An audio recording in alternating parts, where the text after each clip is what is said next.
unakuta mtu anasimama mbele anahubiri. Inategemeana na kwa namna gani unapokea ule ujumbe. Kuna neno anaweza kutamka mtumishi ukalipokea kwa mtazamo wa kibinadamu, hilo neno litafanya kazi kwako, litafanya kazi kimtazamo wa kibinadamu, lakini neno aliloliachilia mtumishi ndani yako kutoka katika ulimwengu wa kiroho linapoingia ndani yako, utalitafakari kwa mtazamo wa kiroho na huwa linakuwa lina nguvu ya kubadilisha. Haleluya, haleluya, haleluya. Ndio maana napenda kusema siku zote, neno lolote unalosikia analotamka mtumishi wako lisikilize kwa makini. Nani Roho Mtakatifu anakuambia nini juu ya hilo neno? Anatamka neno moja lakini linaenda kuwa na maana 100 kwa kila mtu. Kila mtu analipokea kwa maana yake. Bwana Yesu asifiwe. Kwa nini? Kwa sababu neno linapoachiliwa kuja ndani yako linakuja kulingana na hitaji yako. Amen. Hitaji lako ambalo Mungu sasa anataka lishughulikie ndani yako, ndio linapokea lile neno. Roho Mtakatifu anaanza kuitafsiri lile neno kwa namna ya ule uhitaji ambao Mungu aliweka ndani yako. Mahali ambapo pana gap, lile neno linaenda kufill lile gap na kuondoa lile gap.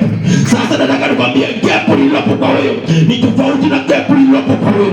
Kwa hiyo Mungu anapoachilia neno, anaweza kuachilia neno moja, lakini ikienda huko linatibu hiki, ikienda huko linatibu hiki.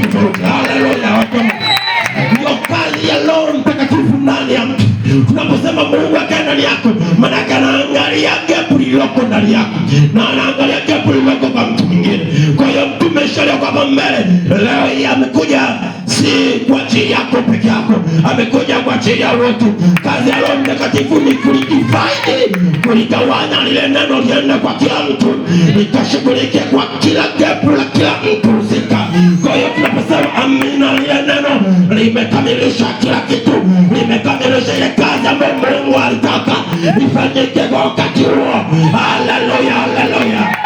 Roho shaka basika. Ndio maana anasema usilichukue neno la mtumishi yoyote kwa mtazamo mwepesi. Bwana asifiwe. Wiki inakatika, wiki inafanyaje? Mtumishi amekaa anapokea ujumbe, anapewa ujumbe wa kila moja. Kwa hiyo mnapokutana kwa namna hii, sawa, Mungu ameshajua mahitaji yote, na kwa sababu Mungu ameshajua mahitaji yote na Mungu anaishi ndani ya mtumishi wake, anaishi ndani yangu. Kwa hiyo ninapoanza kulitoa lile neno, kila mmoja analipokea kwa namna ambavyo Mungu aliandaa. Haleluya. Anayeandaa neno sio sisi, anayeandaa neno ni Roho Mtakatifu.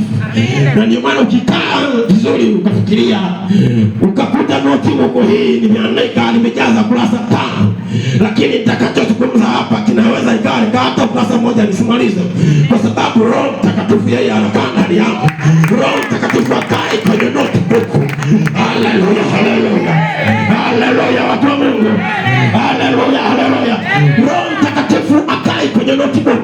Roho Mtakatifu anakaa ndani yangu. Kazi yangu mimi mtumishi ni kusoma neno na kulitafakari na kuliweka ndani yangu, lakini mwenye maamuzi ya kulitoa hiyo neno ni Roho Mtakatifu aliye ndani yangu. Atalitoa kulingana na hitaji ya kila mtu mahali palipo. Haleluya, haleluya, haleluya. Lazima tujifunze kutembea na Mungu anavyotaka. Familia yako iishi kwa namna Mungu anavyotaka.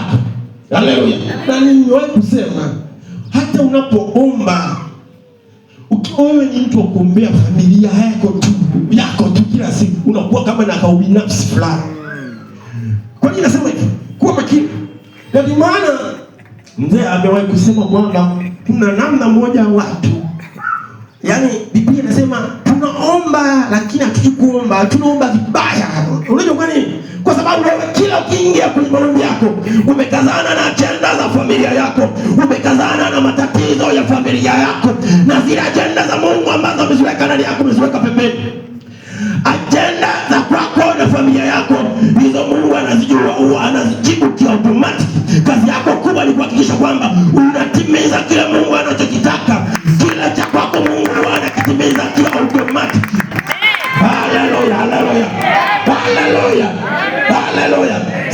jiangalie. Unaweza kusema mimi ni binafsi wa aina gani? Hebu jiangalie moyoni mwako kwanza. Haleluya. Hata tukikaa hapo tunasema jamani, ndio tuombe jambo fulani. Mtu bado anaenda kuombea familia yake. Tunasema jamani, tuombee kuna jambo moja mbili tatu, mtu bado. Ukimsikiza kama kidogo anaombea familia yake nyumbani. Aisee, kuna gap kubwa. Sasa ukisikia ni watu juu kuomba tunaomba vibaya, basi ndio kwa namna hiyo. Omba kile kitu alichokiweka Mungu ndani. Haleluya. Haleluya. Haleluya.